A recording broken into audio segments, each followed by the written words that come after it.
So I think, yeah, this question is just a huge victory. Like normally you want base rates and you want experts and other things. And this question is kind of a great example of when it actually makes sense to throw out a lot of the normal news and like really kind of figure out what is important. Welcome, everyone, to The Right Side of Maybe, a new series at Global Guessing where we bring on elite forecasters to talk about their background in quantified forecasting and walk us through their previous forecast to discuss their process, what they learned, and the ways in which they leverage their forecasts. In today's first episode, we are joined by Peter Hurford, the co-CEO of the think tank Rethink Priorities, a triple master of Kagel's machine learning and data science competitions, and a top 100 forecaster on Metaculus and the Forecast App by Facebook. We wanted to have Peter on as our first guest to discuss his background and his recently timely forecast on the Suez Canal crisis, which he posted on Twitter. It was a forecast which netted Peter a pretty handsome profit while beating the crowd's forecast. As many of you guys know, the Suez Canal crisis was caused by the Evergreen and was a prime example of the importance of high-quality, accurate forecasts. The Suez Canal provides the shortest route for European countries to access the Middle East and Asia, and therefore sees a high volume of trade each day. With the canal blocked off, nearly $10 billion were lost each day in global trade.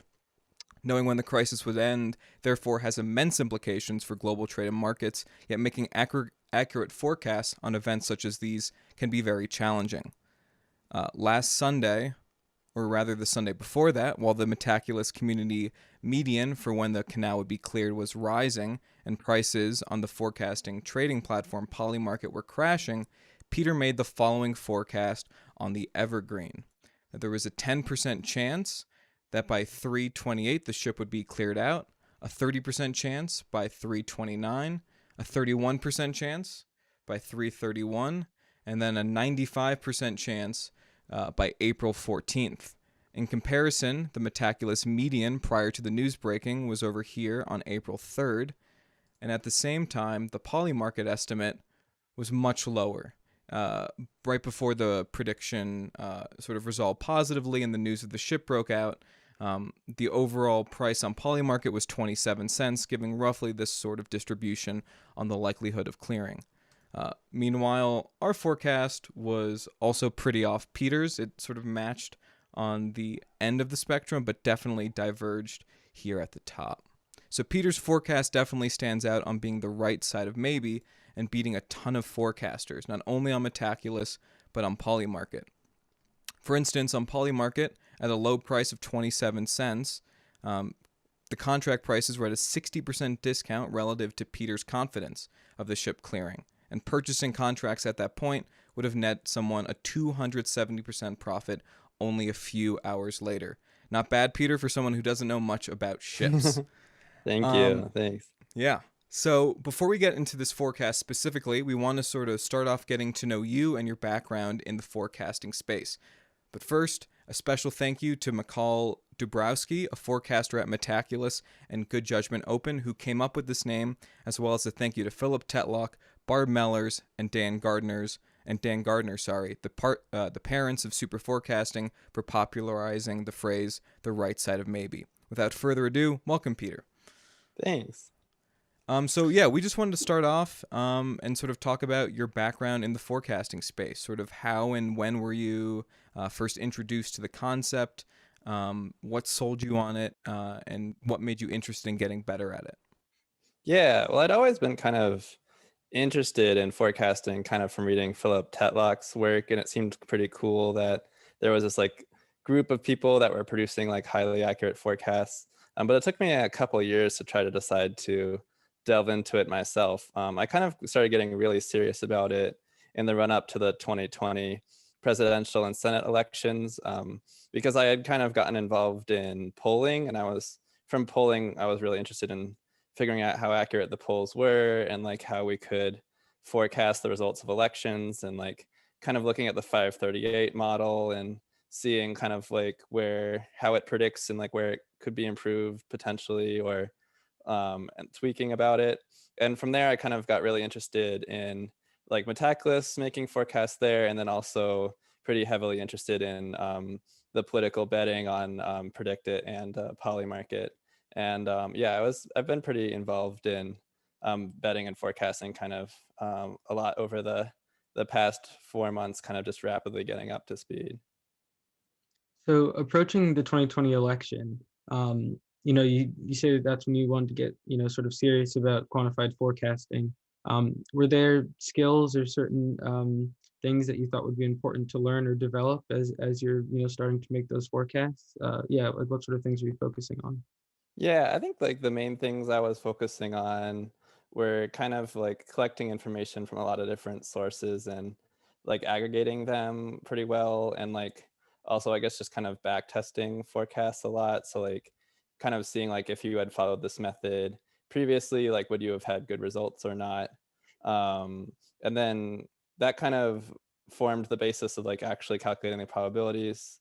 I guess for betting, I was like pretty interested in the Kelly criterion for like bet sizing and like figuring out like kind of risk management on your betting pool, especially when you're managing like multiple markets, kind of figuring out how to prioritize bet sizes for each one. And then I guess there's also just, if you're doing betting, like interesting betting psychology as well, like managing your own like mind state and not like panic selling, and then also kind of trying to predict where the market might be going, which is like less relevant for Metaculus, but like I guess if you're doing betting, there's like a lot of additional skills layered on top of forecasting.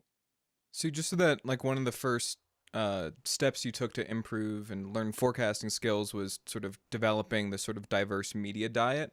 Could you sort of explain like what your main sources are and how you went about aggregating that information as well?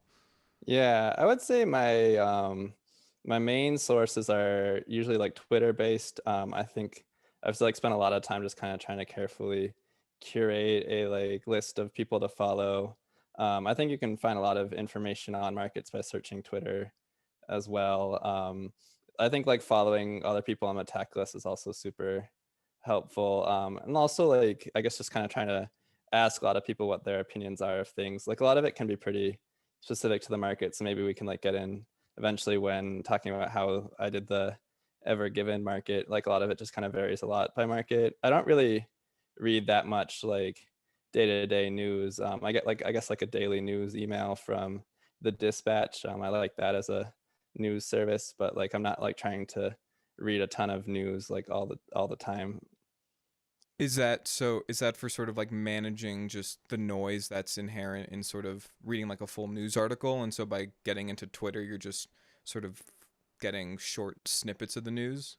Yeah, I would say I guess it's kind of for two things. I think one, just like trying not to spend too much time reading the news, like kind of keeping it tight. And then two, I think it actually can be pretty easy to like get over update from seeing news. Like you see like a particular reporting and you like think that it's like basically guaranteed to happen the way it's been reported because it seems like a reputable news source. And like I think a lot of times it can like be surprising how often things don't go the way that things have end up being reported. Like I think, for example, if you like followed Axios's reports on who Biden's cabinet would be, I think they got a whopping zero cabinet appointees correct. Um, but these kind of things can like make markets spike all over the place. So it seems like you have a pretty sort of routine way of collecting information, sort of regardless of what the forecast is that you're working on. Are there some other sort of standard approaches that you use when it comes to forecasting? Like, do you normally, work with a group or work alone? Are there certain techniques that you employ across all of your forecasts, or is it more case by case basis? Yeah, I think it can be case by case, and I think there's a lot of the usual stuff like getting good base rates and like carefully thinking about like inside view versus outside view and other things. I do a lot of my forecasts by asking other people I trust like what their opinions are about things, or sometimes a lot of people bring me into a forecast where like they think they have a clever take and they run it by me and see like what I think about it, and then like I end up getting really interested in it and like buy their hypothesis and like dive in myself. And so I definitely do it kind of as like a at least like pretty heavily collaborative. I definitely think the forecasts I make with other people end up being a lot more successful than the forecasts I make on my own. um, And how much time do you sort of spend forecasting every day? And sort of how do you break that up in terms of, researching information, coming to your sort of your own beliefs based on information, and then sort of talking with others and sort of doing that more collaborative aspect of forecasting? Yeah, I think it can vary a lot. Like I think sometimes I can get really sucked into something, especially when it's like a hot, time-sensitive question. Like I could easily spend hours in a particular day looking into something. I think other times I just like to build like for COVID, I like to just build a model and update it maybe like 15 minutes a day, 30 minutes a day once I actually like kind of spent the initial time building it. Like I think there have been some weeks where I've literally spent maybe 15 hours on forecasting and other weeks where I like don't even think about it at all. It really kind of just depends on what else I have going on in my life and like how interesting and pressing the particular forecasts are. And how many forecasts would you say you make on average a week? Obviously it varies, but Oh yeah, it varies a lot. I mean, I guess sometimes I just cruise through Metaculus and try to forecast as many questions as I can. So it's going to be like a very large distribution based on the week. Like maybe some weeks I make dozens of forecasts and other weeks I only make one or even zero.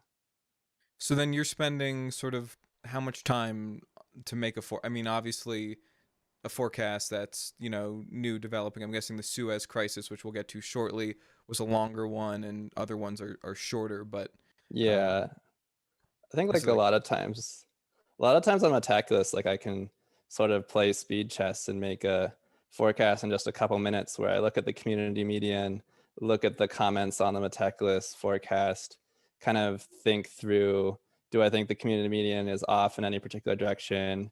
Maybe like Google one or two things and then like kind of maybe like in a total of 5 to 10 minutes have like a pretty reasonable forecast. And I think like that's kind of the only way you really can predict on a large enough quantity of Metaculus questions to really sort of rack up all those Metaculus points, because they definitely reward accuracy, but they also have a lot of reward for participation as well. Like every question is positive sum in expectation. So you do kind of really want to just, you are incentivized to just kind of pump out those forecasts. And the community median is usually very good. It's hard to beat. So like, I think that's like a really great place to start when it's available. and have you calculated sort of like the accuracy difference that you have when you do like speed chess forecasting versus uh, grand champion chess forecasting? Yeah, that's a really good question. I've been trying to collect good data on that. Like I've been tracking all my forecasts and looking back at them, and I think that's a really key way to improve.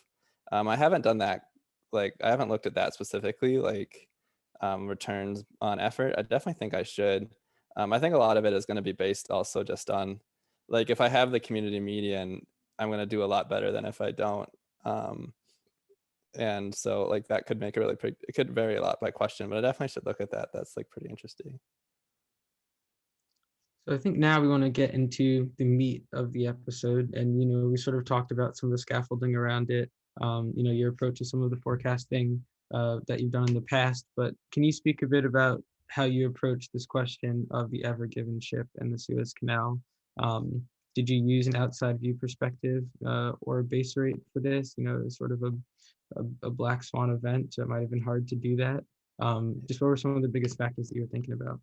Yeah, so it was very, I think this question is definitely not a good question to use outside view on. I definitely tried to Google like other ships that got like, have any gotten stuck? How long did they take to get out? But I didn't really find any good examples, and it looked to be incredibly case by case. And the last time there was a Suez crisis, it was during a huge war between Egypt and Israel. So I don't think that really was a good base rate. Obviously, I don't think we've ever had a ship just blocking the canal during peacetime before.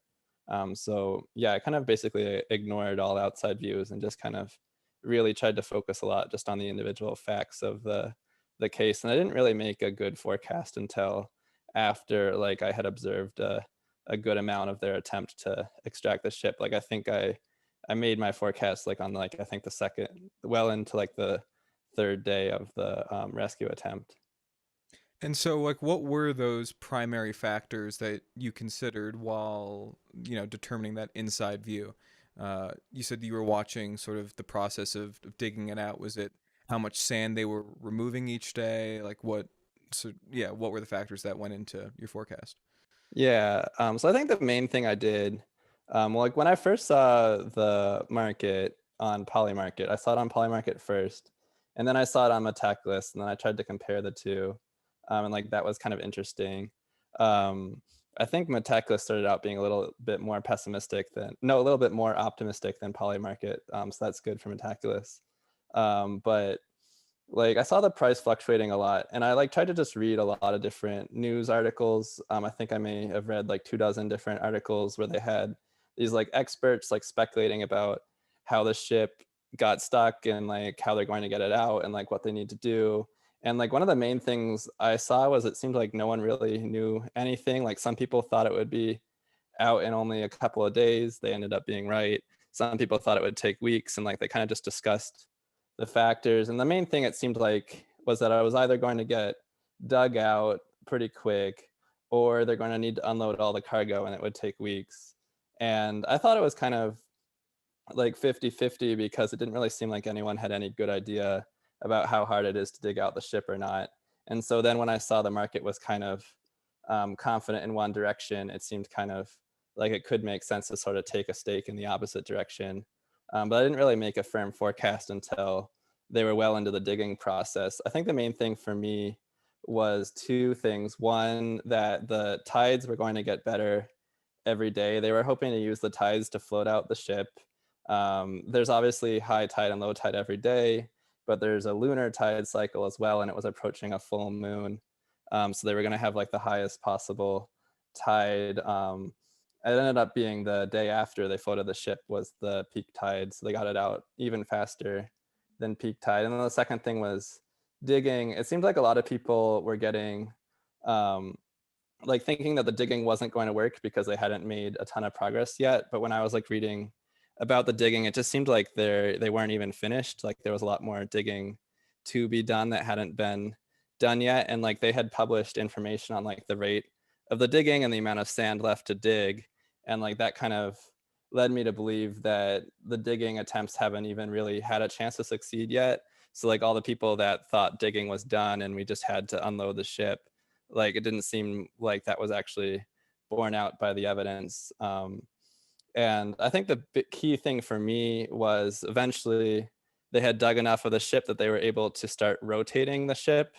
And when they rotated the ship, I think they announced they had rotated it 30 degrees in both directions. And that seemed to me like an incredibly positive sign. And they haven't even finished digging yet. And that's exactly when I launched my optimistic forecast, was hearing about them rotating 30 degrees. Like I'm not an expert on ships or how to dig out ships, but that seemed like a really strong signal that they were going to be able to release the ship. And then um, like one of the Egyptian ministers like announced that he thought they would get the ship out in 2 days or so.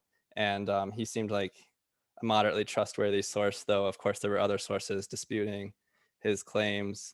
Um, and yes, that's kind of was the main thing for me. There definitely was a lot of noise. Like other things I was trying to pay attention to were like how many ships they were rerouting, because it seemed like if you reroute a ship, you kind of think that the canal is not going to get cleared anytime soon. But it seemed like every company had their own decisions about like how much costly a reroute would be versus how costly staying in the canal would be, and it was like hard to extract information from that. I think another big sign was that like I was looking at oil prices and they didn't seem to be panicking all that much, which might suggest that people in the market kind of expected a tidy resolution. And so like that was also potentially a positive sign as well. But it was really like the ship rotation and the fact that they still were making digging process that made me make my optimistic forecast the way it did. And then that proved out to be correct because they released the ship even faster than I expected. I guess I was waiting for the peak tide, but they got it out even faster than peak tide. It's really interesting that you mentioned shipping companies rerouting their ships. That's another group where this sort of accurate forecast would have been very valuable for them to have. I imagine if most of the shipping companies would have been able to forecast that it would have been cleared by the end of March, a far fewer number would have rerouted their ships. Um, what I sort of want to follow up on is you sort of made your public optimistic forecast on Twitter around noon or so Eastern on Sunday, and the major news that the ship was likely going to be cleared out within the next day came late that night. And I was wondering how your internal forecast, if it at all changed between when you posted that forecast and when the news broke. Yeah, I mean, it didn't change too much because I don't think there really was like minute by minute news updates available as far as I could tell. Obviously, when the news broke that the ship like had been floated, like obviously became very confident they would get it out. I think there was a moment in the Polymarket though where they like spiked to like incredibly confident, and I ended up taking a no position that the ship would not get floated out, just because it seemed like, you know, there's always things that could go wrong and that there's like always tail risks. And then I ended up being able to sell that no position for a good sized profit as well once they did encounter a setback. And then I flipped back to a yes position. So I actually won the market 3 times. So that definitely added up to my profits. So can you speak a bit more about sort of your approach to this play on Polymarket, especially sort of in comparison to how you might have approached it on other platforms like And could you Metaculus? just and could you also Um, just give a quick explanation of what Polymarket is and how it works? yeah. Yeah, so Polymarket is a betting website. You need cryptocurrency, but not like Bitcoin or Ethereum. You actually use what's called USD coin, which is just pegged 1-to-1 with US dollars. So you're not like risking anything on crypto fluctuations. It's all like tied to American dollars. Um, and it like works on the blockchain. I don't really know what the blockchain is. You can Google it. And you then can just buy these contracts. They're binary options. What that means is that they are tied to a particular event, like whether the ship will be rescued by March 30th. If the event happens as planned, all the yes options turn into $1, and all the no options turn into $0. And if it does not happen, all the no options turn into $1 and all the yes options turn into 0. And so then these options are sold at a market price that fluctuates, and it would fluctuate based on people's confidence in the event happening. So like if it's worth like 60 cents, that means people think it has like a 60% chance of happening, and you can like either go long or short by buying or yes or buying no respectively. And then you can sell at any time as well for the new market price. So it could end up being profitable to take positions you think are not going to happen if your like likelihood is higher than the market, or even if you think the market might just misprice them even more in the future or something. This kind of gets into some of the market psychology stuff I was talking about earlier. I think the way I went into it initially was thinking it would be 50-50. So I bought yes because yes was underpriced. Then when it did hit 50-50, I sold because I didn't have any idea anymore. And then once the ship got rotated 30 degrees each way, I bought yes again. And then I think it went down to 27 cents, like you said. So I bought a lot of yes.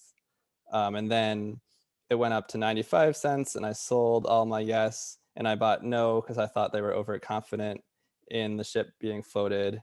And then no went back up to 20 cents and yes went down to 80 cents because it always has to add up to 1. So that was like a 4x return on that. And then I flipped back into yes and then bought yes until the ship was floated and then finished floating and moving, and then I sold it. I know that's kind of complicated. Hopefully that sort of makes Yeah. sense. But So you definitely you both were you had your forecast, but you were doing more than just betting the forecast. You were playing the market with the knowledge you had from your forecast. I'm curious, yeah, exactly. did you sort of calculate a total return that you were able to make on this forecast? I think it looks like I made about $812 in net profit, and that was I think off of like spending $650 wagered. So like I guess that's like a Alright. little over doubling. I tend not to bet that big. I know other people were taking like 4 or 5 figure bets on this market, but I'm kind of keeping things small. But I do think that was definitely some really good returns, especially compared to the size of my portfolio. Do you Well, think actually, just when the price hit that 27 mark, that seemed like that would have been the point to get a lot in. Did you do a lot of the purchasing at that point?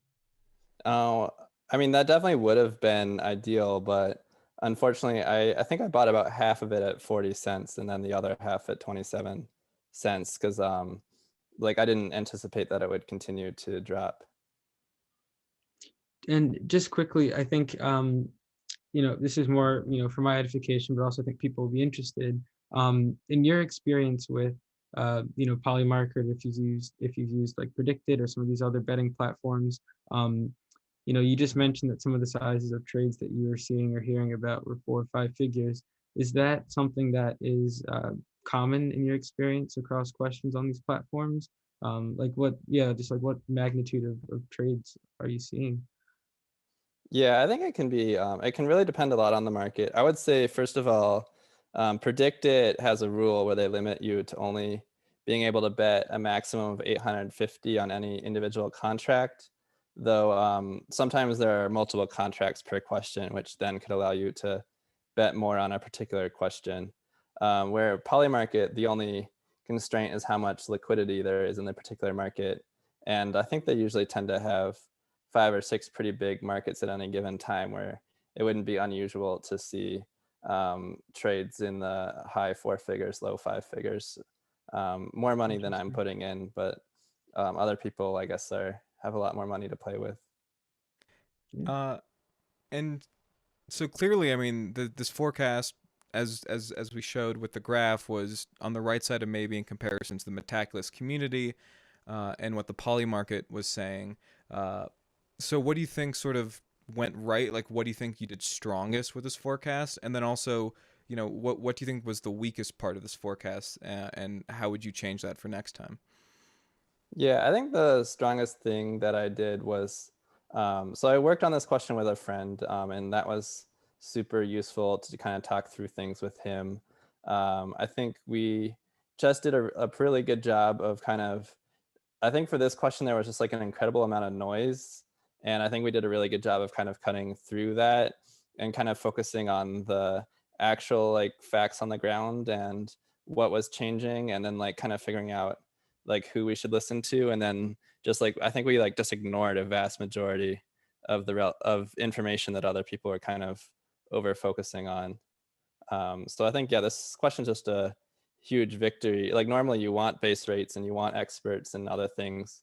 This question is kind of a great example of when it actually makes sense to throw out a lot of the normal news, and like really kind of figure out what is important. Great. So now we sort of want to move on from the Suez crisis and just sort of get your concluding thoughts just about this forecast in general and what you've learned in your time forecasting. So, what have been some of the sort of main lessons that you've learned during your time in forecasting, and how are those sort of used in this forecast? Sorry, can you repeat the question? Yeah, what were some of the main lessons that you've learned about forecasting during your time of forecasting since you picked it up in 2020? And how did you sort of apply those lessons in this forecast? Yeah, I guess the main lessons, I mean, normally would be, I guess like there's lessons around base rates and when base rates don't apply. So having good knowledge that base rates don't apply here was super helpful. I think being able to like find a wide variety of information, and not just focus on any particular news source was like super helpful, kind of just aggregating a lot of information, focusing on facts. I think breaking things down into key factors. Like I saw your blog post where you did this, where you like broke down like tides, sand digging, weather, climate, cargo removal, like just I guess all these factors, and kind of having some sense of how they might mechanistically interact, I think is super helpful. So I think it's good that you guys did that. Although we definitely, and as our graph showed, sort of got it not Yeah. nowhere near as correct as yours. I was wondering if Well, in I that guess article we sort of gave a few reasons in terms of why we got it wrong, but I was wondering if you had sort of other comments for us on terms of how we could have done our forecast better. I guess if you don't mind, if you have a little bit of time, can you just walk me through exactly why you were so pessimistic? I think you were you even more pessimistic than Metaculus? Uh, I sort think of. slightly, maybe a couple points. Here, Um, let's so this is our forecast over here. And this was the Metaculus median. So I think our median calculating it is actually around the fourth or the fifth. So we definitely were a little bit Yeah. more pessimistic than Metaculus. I think the main factor in our pessimism is that we were taking the news that they were planning to, use helicopters and take off the cargo as a Yeah. signal that the sand digging wasn't working, and therefore it's if we it was the third highest point was at the start, but overall Yeah. we thought if they're talking about this and plans are being made, then therefore uh, that's is likely to happen, and therefore that influenced our entire curve. Yeah, that makes sense. So then I guess it sounds like you were just a bit overconfident there. I think one of the things I was seeing was just that no one really knew if the sand digging was going to work or not, and they were like lining up this plan B of removing the cargo, and there were certainly a lot of experts talking about how slow that cargo removal would be. But at the same, every time people were talking about cargo removing, they were still digging more and more sand, and like people in the news were giving up on that as a possibility, but they still haven't even finished digging out the ship yet. So like I saw it kind of just hadn't even been tried yet. So I thought it still at least had a moderate amount of success. And then you also could read the Egyptian minister kind of in charge of the situation, kind of still saying that he was waiting for the digging to be done. Um, so yeah, I guess that probably is where your forecast went wrong. Yeah, Um, I don't even know if we even factored any Egyptian officials' comments really into our forecast.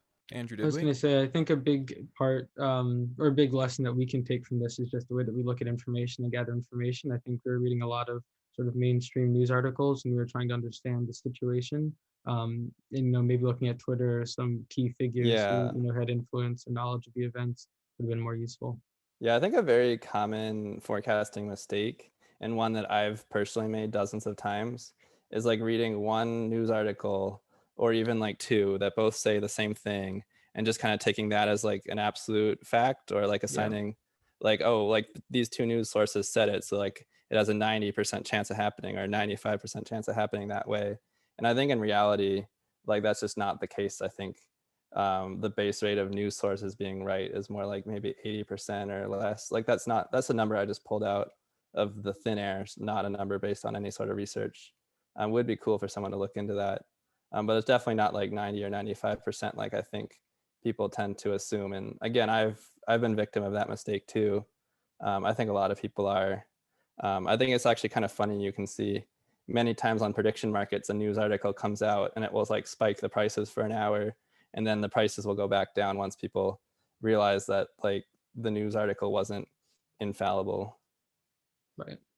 Yeah. And you definitely see that in the stock market too, but it tends to be much smaller. Do you have a hypothesis on why? Is it just less volume there? So, um, do Well, you can like, have those higher spikes or I mean, I think the stock market, I guess, are you talking about the duration of time the spike takes or the magnitude of the spike? Um, magnitude? Yeah, I don't know much about stock markets, but it just seems like they have a lot more money by many orders of magnitude than prediction markets. And then also there's a lot of like high frequency trading and bot trading that might be able to magnify those signals a lot more, even if that's not like what a human would endorse on reflection. And then Um, before you go, we do want to get your thoughts.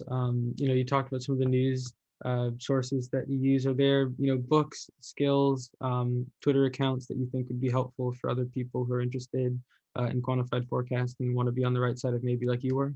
Oh, thanks. I'm not sure I'm always on the right side of maybe, but I appreciate the compliment. I mean, I think the best thing is honestly just to practice a lot. Like go on Metaculus and like make a lot of forecasts and try to like explain your reasoning to other people, which so they can point holes in it. Read other people's reasoning, and I guess also just try to reflect when you get a forecast wrong, like why you might have got it wrong, but don't over update. Keep in mind that like if you say something has a 30% chance of happening and it happens, like that doesn't mean you were terribly wrong, because there could have just been a 30% chance of it happening. But like if you do like maybe 3 dozen or more forecasts, you can kind of look as a group, like where have you been off? You can like track your calibration, see kind of where you're making these mistakes, and just kind of get slowly better over time. I think that's been far more useful to me than reading any particular book or following any particular person. I think probably one of the biggest things I regretted was diving into prediction markets right away, because I definitely lost a lot of money early on. So I think I definitely prefer to start small in that area. But that's like, I think another place, I think you definitely learn a lot faster when you're losing real money, because you're definitely highly motivated not to do that too often. Right. Yeah. Yeah. And do you have So advice in terms of like when forecasters should feel confident in going on a prediction market and putting up their money? yeah, I don't think there's a hard and fast rule. I think if you are seeing good results on a tech list, it could be worth spending a bit of money waiting into Polymarket or Predict It. But I would keep in mind, like, Polymarket and Predict It only reward you when you're better than the average predictor. And then, of course, you also have to make enough money to cover fees. Whereas Metaculus, you get rewarded kind of in expectation for any prediction as long as it's not total crap. So like when you go onto the prediction markets, I think even strong Metaculus forecasters will lose money on prediction markets. So I would kind of start small, and then when you see things going to plan and you're like racking up wins, you can start increasing your bankroll as you feel comfortable. Great. Yeah.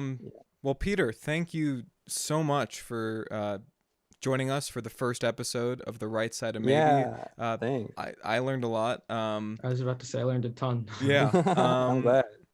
Where can people find you?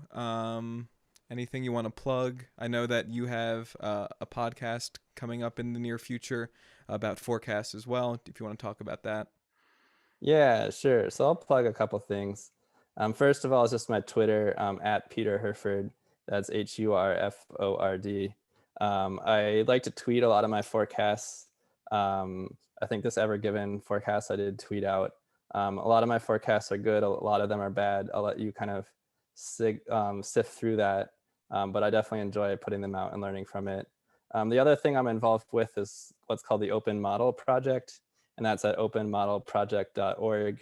What we're kind of trying to do there is like boost the transparency and public collaboration in forecasting, especially around election forecasting, where it's not just about kind of creating accurate forecasts, but kind of really digging into them and like understanding how they work and like why they output the numbers they do and like what kind of assumptions they're making. We kind of launched some like really innovative things. We kind of did the first, what I call the world's most transparent poll, where we did a poll and like we provided all the information that went into the poll, all the individual results, anonymized, of course, and like all the assumptions we were making. And we even let you kind of toggle off assumptions and like see how it changes the results, which I thought was really cool. Super useful. Yeah, and I think like kind of just being more transparent and highlighting that makes sense. And then I guess also worth just mentioning my day job at Rethink Priorities, where just kind of doing research on the world's most important problems. We definitely find forecasting to be really key to that. And I think we just finished hiring. So unfortunately, if you're listening to this, you just missed a role, but there'll be more roles in the future. And if you're really good at forecasting, I'm sure we'd love to hire you to work full time on some of our forecasting research projects, or any other research that just heavily uses forecasting. We're kind of using forecasting for everything nowadays. Awesome. Well, Amazing. Peter, thank you so much.